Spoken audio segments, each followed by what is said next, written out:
Welcome back to the Wellness on Purpose podcast. If you're new here, our intention is to provide you with impactful, educational, and realistic information to help you progress on your journey to live wellness on purpose now and for future generations. This podcast is brought to you by Joanne's Place Health Foods, which is located in Peterborough and Lindsay, Ontario. My name is Marissa Laughlin. I am a holistic nutritionist and your host for the podcast. Good morning, everyone, and welcome back to the podcast. On today's episode, we'll be covering the importance of strong and healthy bones to prevent osteoporosis. For this episode, we have asked Darren Wright, who is a product educator from Certified Naturals, to join us to speak to the amazing and unique formulation that they have created to support osteoporosis. And we've also asked Diana Gifford-Jones to join us as well. Some of you listeners might actually recognize the name Gifford-Jones from Dr. W. Gifford-Jones, who is a medical doctor that's been writing a weekly medical column for more than 45 years. What's so amazing about this is that Joanne's Place is also celebrating 45 years of business this year. Diana is the daughter of Dr. Gifford-Jones, and she brings a background in global health and health policies into this dynamic collaboration with her father. She is joining us today to speak about why Gifford-Jones endorses the Certified Naturals line, as well as how she plans on carrying on her father's legacy. So without further ado, let's welcome our amazing guests onto the podcast today. Good morning and welcome, Darren and Diana. How are you guys today? Very good. Really great. Thank you for joining us. So before we jump into talking a little bit more about bone health, I really want to learn a little bit more about you, Diana, and telling our listeners a little bit about yourself, but also how you're carrying the legacy on from your father of Dr. Gifford-Jones. So give us a little insight on who you are and about your father. Thanks very much, Marissa. It's such a pleasure to be with you, and a very warm hello to your listeners as well. If it's all right, as you say, I'll introduce my father first, Dr. W. Gifford-Jones. He will be, I think, well known to some of your audience. They've probably read his column in the newspaper at some point over the past 45 years. He's 97 years young now, still at his desk, typing out his opinions regularly, and he sends his best to everyone. For those that may not know him, though, I'll give you just the main thread of his life's work. He is a physician. He trained at Harvard Medical School, specialized as a gynecological surgeon. And in his practice, early in his career, he became frustrated by, I would say, two recurring themes, Marissa. One was that women were coming into his office uninformed about their own bodies. We have to remember this was in the 1950s and the 1960s. And many women simply didn't get exposure to information that they needed to know about how their bodies work. And secondarily, he was frustrated by the lack of what he would say common sense in the prevention and treatment of disease. He saw too many doctors prescribing drugs when alternatives were clearly the better choice. Alternatives that may not have been taught in medical school, but were really obvious from looking around the world, thinking about prevention and observing Mother Nature, say. So he wrote a few books, including one that, as a daughter, left an imprint on me, it being written by my father, but titled On Being a Woman, which I still find funny. He started then writing a weekly health column in 1977 that was published in newspapers across Canada, authored by W. Gifford-Jones, and that column has been written every week since then without interruption. The column gained, a reputation for its no-nonsense approach to medicine and to health advice. And for people that haven't had the opportunity to read it over the years, I'm really glad to say that we have most of the now 2,400 plus articles that have been written over the last 45 years loaded on our website. And we've got a big batch of the older legacy columns that are just about to go live shortly. And, it's such a terrific resource on all kinds of health issues that have been discussed in the public forum over the years. And it's a wonderful record of the issues of the day in Canada. And now it's my challenge to carry that legacy forward. I'm not a medical doctor, but I have a long career in health, particularly in health policy. I've got a master's degree in public policy from Harvard University, and I spent 10 years at the World Bank working on health and education, another 10 years here in Canada at the Conference Board of Canada. And my current work is as an advisor to a major health sciences university overseas, where I'm launching a new brain and mind institute. And so I'm particularly interested in the growing body of science that is exploring the connections between the gut and the brain. But I'll stop here and just mention only that if this sounds interesting to you or the audience, my father and I did write a book called No Nonsense Health. It's a fun short read that encapsulates the Gifford-Jones philosophy on natural health. And so thanks, Marissa, for inviting me to join you today. Amazing. Such a wealth of information. So we will leave the website and also the title for that book in the comments so that our listeners can go and check it out and, really educate themselves on health trends and help to support their journey. So that's fantastic. Thank you so much for being with us today.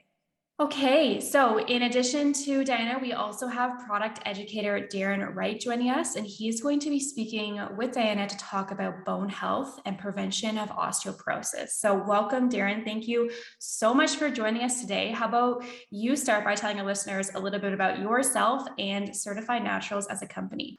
Thanks, Marissa. I'm one of the principals behind the Certified Naturals brand of supplements. And having been in this industry for almost 30 years, I've seen certainly a lot of brands come and go over the years. So when we created Certified Naturals line over 2 years ago, we thought there's so many brands in the market. What if we created a brand where every single formula is clinically proven? And there's a lot of great brands out there, but even the professional lines can't say that each of their products is based on actual human clinical studies. And we wanted to create a brand that consumers could trust and a brand that delivers results.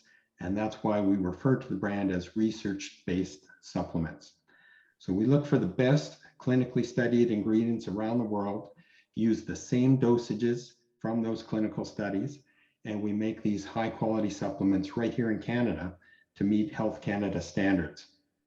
So today, I'm certainly very excited to introduce Joanne's customers to one of our favorite of these unique proven ingredients. And it's really a great example of the type of ingredients that we use in the Certified Naturals brand. Amazing. And we're going to get into that product later in this episode. So let's get right down to business and start talking about osteoporosis, because I think that maybe even some of our listeners know the term and know it's something that they should be looking at in a preventative, or they're starting to struggle with, depending on what age they are. But some of our listeners might actually not know what's happening when you're suffering with osteoporosis. So can you explain that process to our listeners? What exactly is osteoporosis? Marissa, I can help with this. It's easy to understand if you think about Swiss cheese. Osteoporosis is a disease associated with the loss of bone mineral density. So if you look under a microscope, the bone looks less like a dense sponge and more like a slice of Swiss cheese, big gaping holes. And the bones are weakened. They're too porous, they're brittle, and easy to fracture and break. Just to kind of explain a little bit more about what we're looking at here in Canada, let me give you some of the statistics that really should alarm us. And I say alarm, Marissa, because any poor health condition that really can be prevented and isn't being prevented, it's a tragedy that we should ring the alarm bells about. And osteoporosis is one of those situations. We've got over 2 million Canadians diagnosed with the condition in Canada, and many more who have the condition but are not diagnosed. Costs our healthcare sector over $2 billion a year. And 25% of women over 50 in Canada are suffering from osteoporosis. Those women that are suffering, especially during menopausal years, are losing between 2 and 5% of mineral density per year. That's a huge amount. There's a good chance if you're a woman over the age of 50 and you suffer a fall or something, you'll have a broken bone if you're suffering from osteoporosis. And a sad statistic is that 28% of women who do suffer a hip fracture survive less than 1 year. So it's a serious condition, and there's lots we can do to reduce the incidence of osteoporosis, and we know how to do it. Now, with those stats, you said a lot of those stats were in regards to women. Would you say that women are at higher risk of developing osteoporosis than men, or is that just more or less where the statistics are being presented? No, I think it is largely a disease that affects women more commonly than men. I don't think that's to say that men don't suffer, and I can see even in my own family instances of osteoporosis having an impact on men. But it's particularly important because so many women suffer from osteoporosis, and we have uniquenesses in our bio constitution that makes us susceptible to osteoporosis. Yes. So, what are some signs and symptoms that our listeners should be looking out for in terms of knowing whether or not they have osteoporosis, or whether or not it could be something that they need to start looking at as a preventative measure as well? Well, I hate to say it, but aging is one of the main signs, quite frankly, and we're all going to face that hopefully at some point. Um, we're all too aware of the years passing by as some of us get older. So for women especially, and men too, as we mentioned, after the age of 50, it's possible to see the signs. Certainly one instance is a little loss of height. And that's a good sign that you've got to start paying attention. Maybe your doctor has done a baseline bone density test, which probably should be done for most women around the age of 50. Uh, that's also going to lend some insight into whether there's an issue that's critical or acute or not. And then, of course, other obvious signs are the beginning of a hunching of the back, for example. Um, if you suffer a fracture or a broken bone, that's another major sign to be concerned about. Now, are there dietary or lifestyle factors that can help to prevent osteoporosis that people could be looking at in terms of what they're currently doing, or some habits that they may have that they can start to break that can help prevent or support osteoporosis? Yeah, there's lots that can be done to maintain healthy bones and prevent osteoporosis. First, building up bone mass during youth is the most important first step. We all need to be doing everything we can as young people to get peak bone mass so that we can, preserve that healthy bone for as long as possible. But once we've passed our peak bone stage, factors like exercise, avoiding a poor diet and life habits, we got to eat lots of fruits and vegetables, but really exercise is the key one.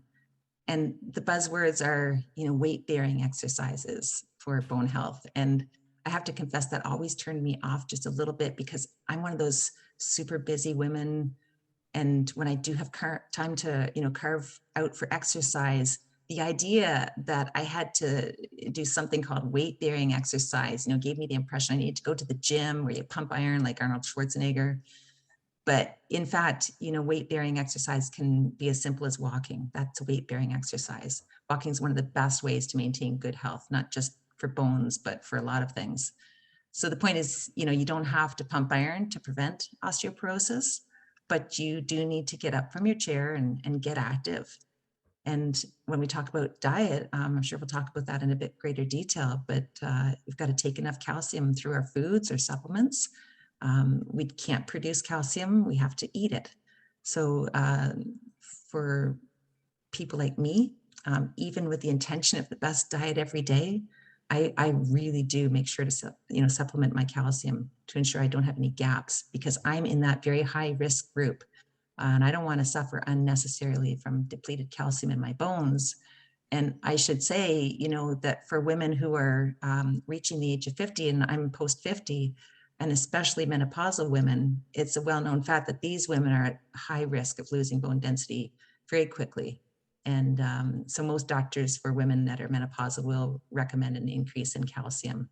And here's the thing, Marissa, you have to apply common sense and not wait for the crisis, but take action early to try and remedy it before it happens.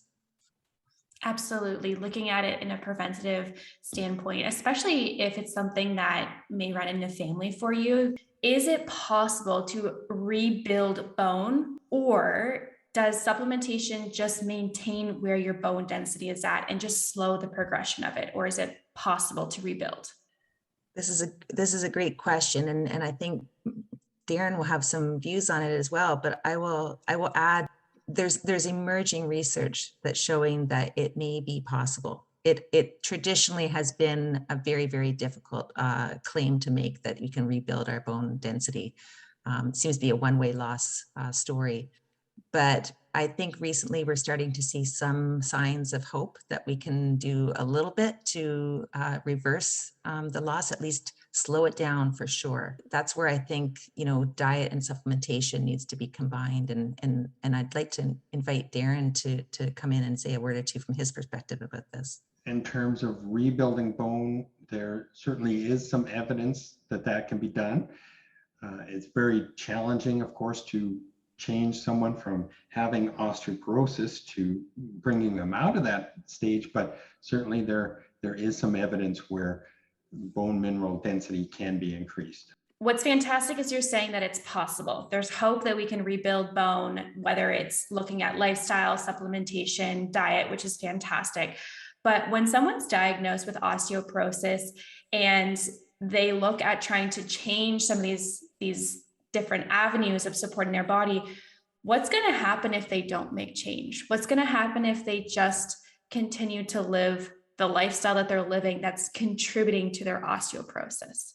Is there any long-term effects to this?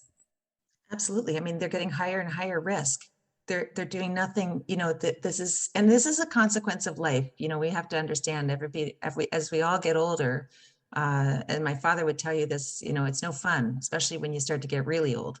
Taking no action to maintain the healthiest body you can isn't a good idea. You want to try to have as strong, as functioning a body as possible. So, and that goes for one's mind too. We could talk about that as well, but we all want to live well as long as possible. So it doesn't make sense to just roll the dice and see what happens. It's better to make a plan, get good advice, and do the little things that are easy to do day by day to make the best of what you've got possible.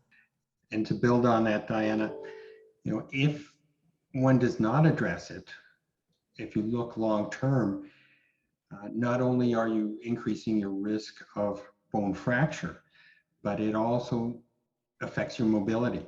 And as you age, if you're not able to be mobile, you're going to be more dependent on other people to get around and so forth. And that's not only affecting your freedom, but it affects your mental state because you're dependent on people. You can't do things by yourself. You're on someone else's time schedule. So certainly there's a lot of other things that come with having weak bones. Yes, absolutely. So we know that a very big key nutrient for bone health is calcium. So what types of foods or what types of lifestyle factors or other contributing factors that will actually deplete calcium from the bones? How does that happen? When we talk about calcium depletion, there's many different factors. Certain medications can contribute to that. Certainly the overconsumption of soft drinks has been a big issue in our society. Lack of certain key nutrients such as potassium, which helps to keep calcium in the bone, can be a factor. As Diana mentioned, a sedentary lifestyle with insufficient weight-bearing exercise definitely can deplete bone mineral density. But I guess the biggest issue is for the group that's at most risk, and that's menopausal women. And there's hormone factors there that really lead to that depletion. So of course, we talked about earlier, men also certainly losing bone.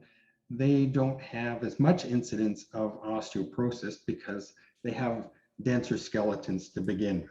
Their peak bone mineral density is generally higher than most women. So they have more to lose before they get to osteoporotic stage.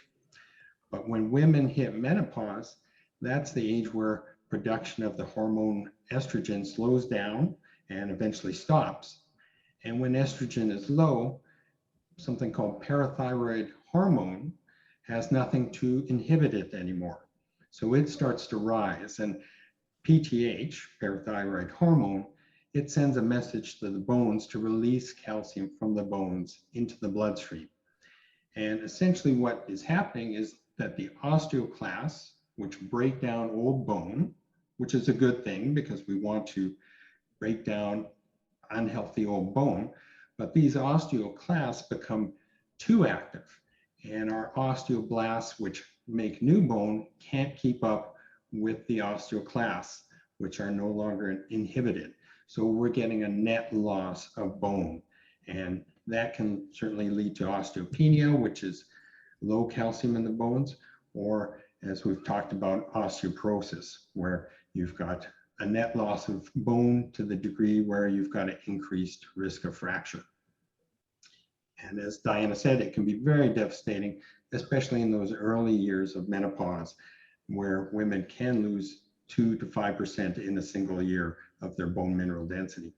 Yeah, so you spoke quite a bit to calcium in terms of supporting bone, keeping healthy bone, rebuilding bone, but what are some other key nutrients that we can talk about that do work synergistically with calcium to help strengthen bone density? Definitely calcium is key to bone health, and it's sort of branded as the mineral for bone health. It's where 99% of our calcium is stored in the bones when we're healthy. And if you look at our bones are made of collagen, protected by a calcium coating.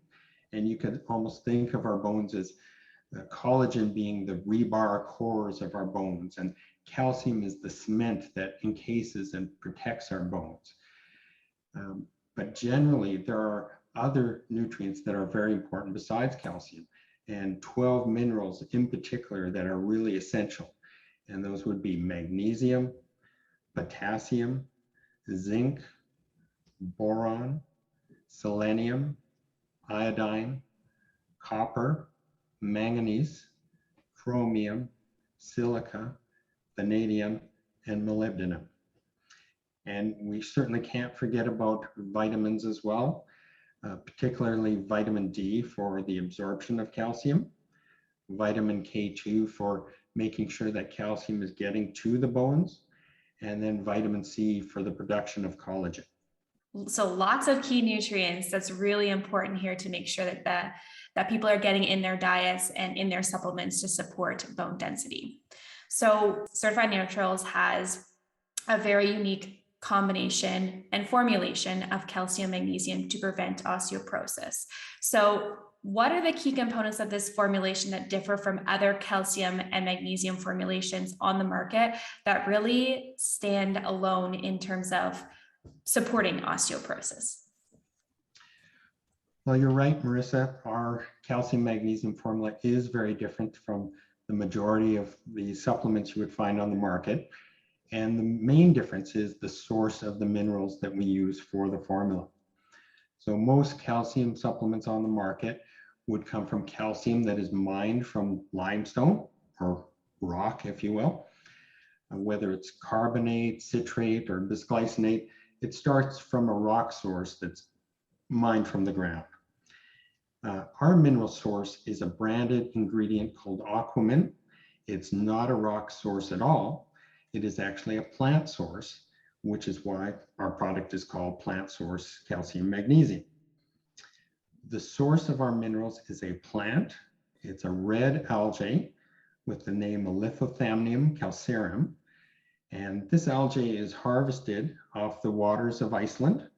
And that's a good place to be harvesting anything from the waters, because they're ultra clean, pristine. There are no major sources of industrial activity in that area. And this red colored algae, it grows in the shallows in Iceland. It grows for about 3 to 5 years in the waters, and it constantly is taking minerals in from the seawater until it totally calcifies. And then the waves move the calcified material into the bottom of the fjords, and that's where it's actually harvested for use as a supplement. And this harvesting process is done very sustainably. So no live material is disturbed in any way. And they are only allowed to take out a certain quota of material each year by the Icelandic government. So a very interesting story in terms of the harvesting and the source, but what's most important is how it's unique for bone health. And what makes this source so unique is that the material although it's naturally rich in calcium, it's about 35% elemental calcium and about 2.5% magnesium, but in total, it contains 74 different minerals. So it really is a mineral complex. And this is so important because, as we talked about earlier, calcium is not the only mineral involved in bone health, and minerals really need to work together synergistically to be absorbed and to be effective for bone health. Calcium cannot be expected to do that job by itself. And with most rock-based calcium sources, you're just getting calcium and not getting those extra trace minerals. And while the plant is living and extracting minerals from the Icelandic seawater, these minerals are collecting on the algae's, it's like a honeycomb plant structure, very unique. So when we supplement with the Aquamin material, this porous structure makes it easier for the body to absorb the calcium and get it into the bones. And it's also easier on the stomach versus a rock-based calcium, which would not have the same type of porosity. So sometimes high doses of calcium, for example, just a straight calcium carbonate, can cause stomach cramps and constipation. So a plant-based source of calcium is going to be easier on the system. And the other unique aspect of this Aquamin material, this red algae, is the science. It's been researched in 39 peer-reviewed publications over the last 20 years.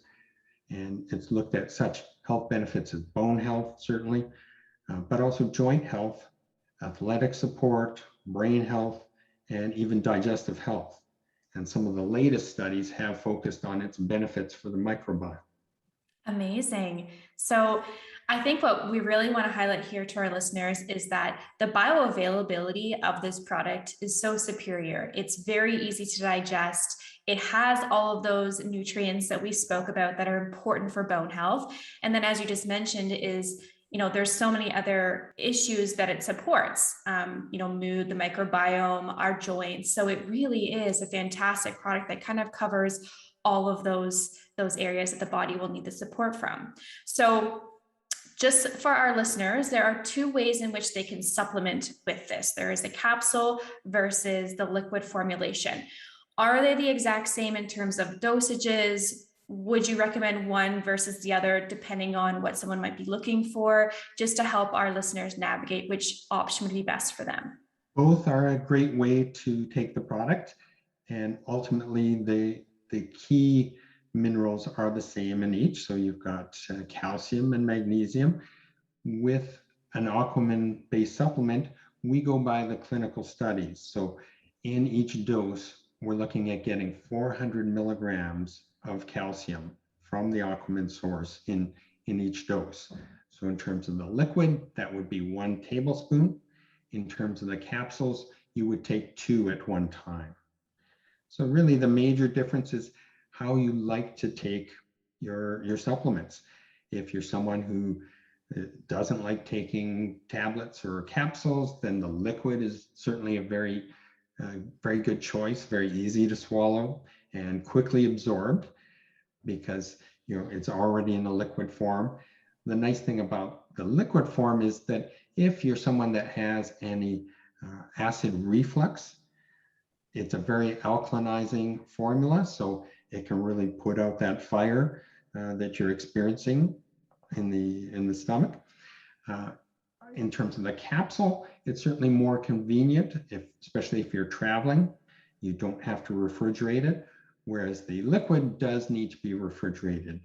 And it took actually many years to put this Aquamin material into a liquid format because it is a plant source and it is susceptible to micro-contamination.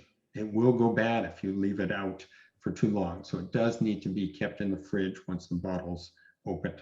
So not always convenient for someone who's on the go, but for those that don't like tablets and capsules, it's a great choice.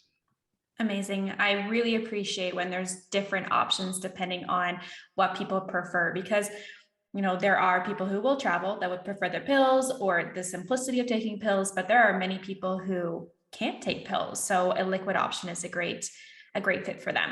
So who should be taking a calcium magnesium supplement?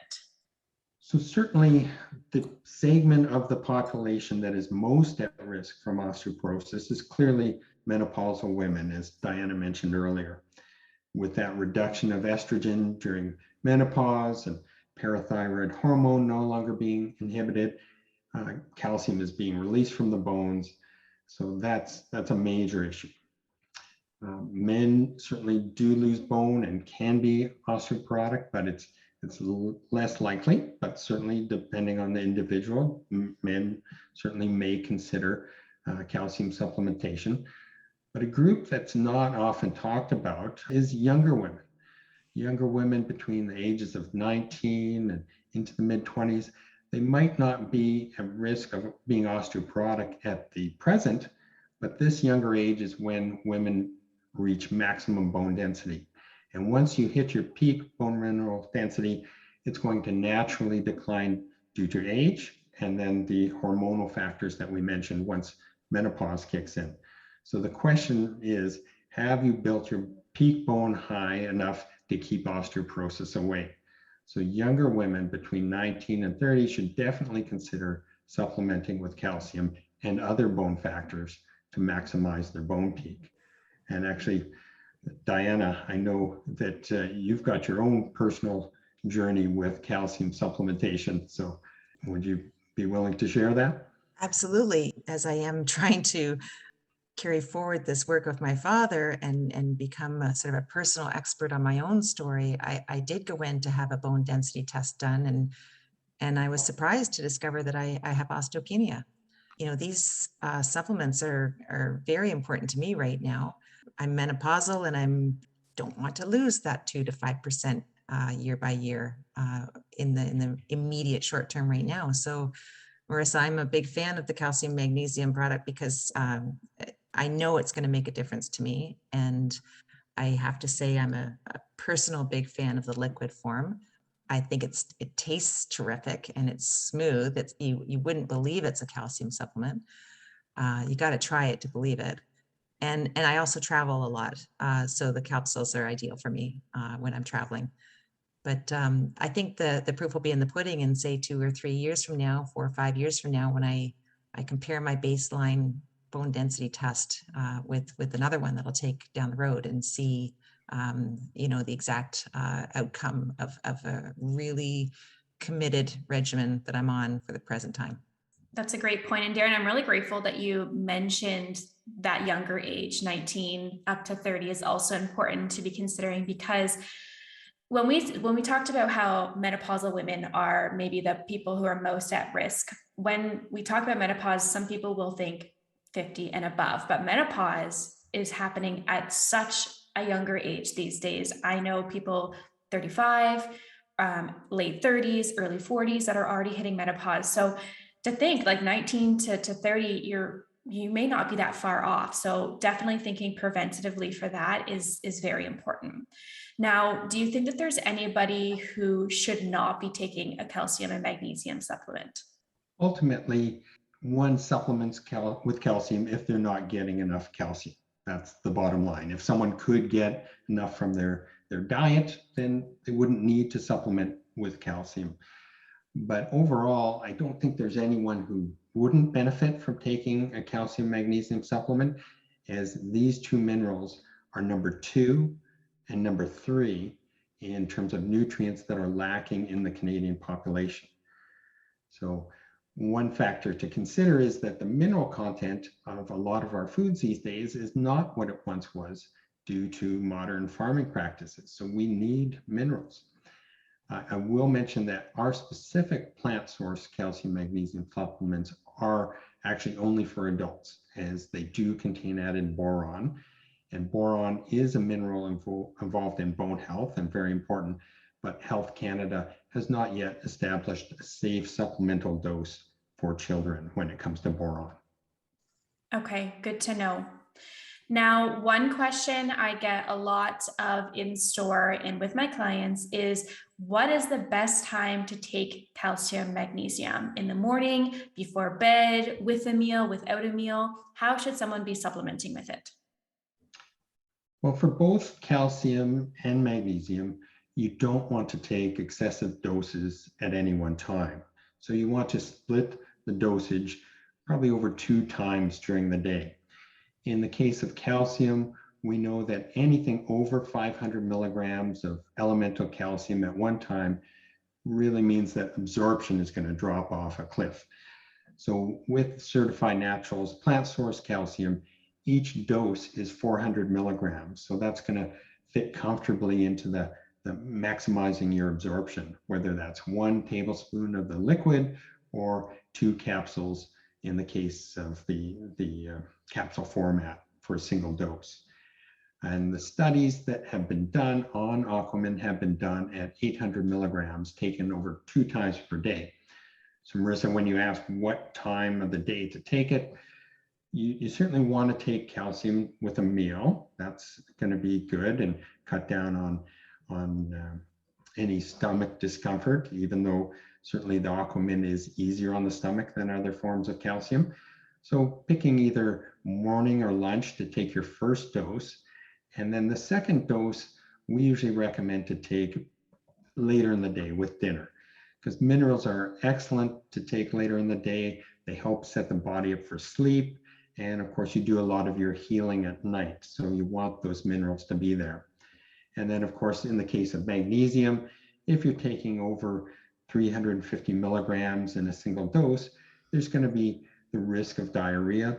So again, we formulated our formula to be at maximum 200 milligrams of magnesium for a single dose. So that's going to be comfortable for most users. One thing always to keep in mind when we're talking about calcium supplements is that Health Canada does not recommend taking calcium at the same time as medications.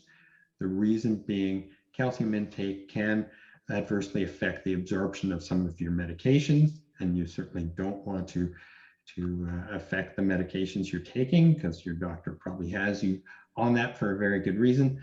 So the timing of your calcium supplementation needs to consider that factor as well. Perfect. That's great. I have one more question about calcium in particular.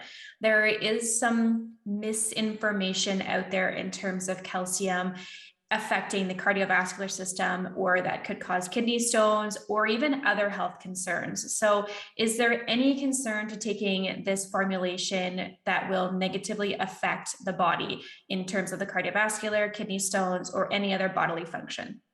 So going back on that question to look at where that comes from, there are several clinical studies, the biggest of which was a review from 2011 done in the British Medical Journal that showed women taking high amounts of calcium, and we're talking over 1,000 milligrams per day, through supplements were at higher risk for cardiovascular events such as strokes or heart attacks. And it's theorized that this was due to the calcium supplements not being well absorbed. So instead of depositing in the bones where we want that calcium, that excess calcium was ending up in the soft tissue, such as arteries, as plaque. And when we have a buildup of plaque in the arteries, there's less room for the blood to flow through. Our arteries are not as supple and not as able to expand and contract with the beating of the heart. There's also risk for pieces of some of those plaque to break off and cause a stroke. And if you can believe it, there can, if there's too much calcium in the blood, there can actually be some growth of bone in the actual arteries themselves. And the conclusion of those researchers was that women should not necessarily supplement with calcium, but instead get calcium in their diet as a food source, because food source calcium is less likely to spike calcium levels in the blood.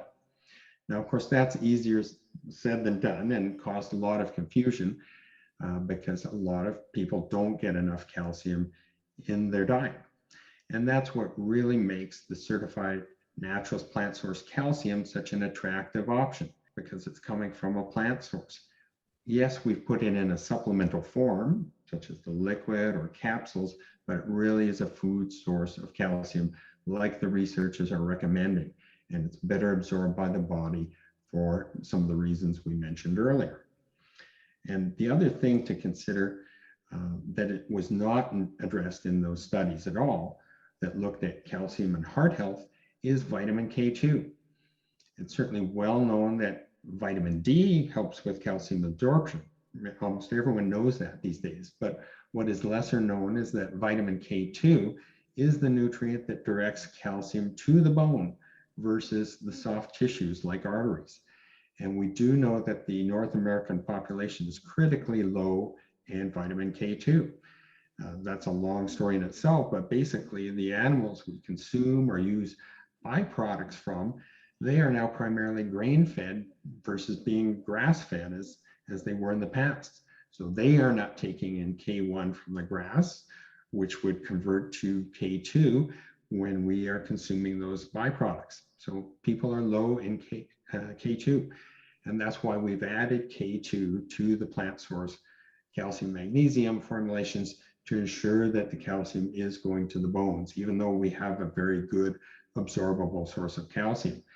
But we also have to consider that many consumers have been taking rock-based calcium supplements for many years, so that K2 can help get calcium out of the soft tissues. And again, that's what really makes Certified Naturals formulation so unique, is you really have the research, the clinical studies there that can help to support our listeners. So in our Lansdowne location of Joanne's Place, we are going to have the Certified Naturals products set up on a display so that you guys can quickly access that when you come into the store if you're interested in changing up your calcium magnesium formulation, or you're listening and thinking, this is something I need to add into my daily routine. So I want to thank you guys so much for being a part of our podcast today. You've covered so much information for our listeners. I know I appreciate it and that they're going to appreciate it. But before we go, is there any last piece of advice that you'd like to share with our listeners about supporting their bodies and making sure they have nice and strong bones? Well, I would certainly encourage them to have a look at our website, and it's a great place for the lay audience to learn about osteoporosis, vitamins and minerals, supplements, and much more. Article after article after article from W. Gifford-Jones over the years that will put a smile on your face and give you lots of advice for healthy living.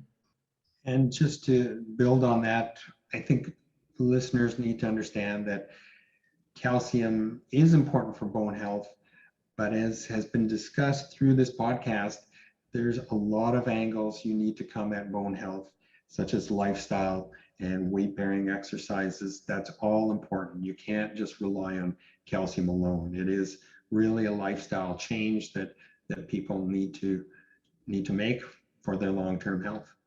Yes, absolutely. It's really your wholesome lifestyle that you need to address, and really not just for osteoporosis, but longevity in general and living a nice, healthy, strong, and youthful life as well. So thank you both so much for being on the podcast today. I look forward to future interviews and learning more about Certified Naturals and other products. Thanks again, Darren and Diana, for joining us on the podcast today. And to our listeners, if you are still here tuning in, I want to send a huge, huge thank you to you. As I said earlier on in the podcast, we are celebrating 45 years of business this year, and we couldn't have done it without you.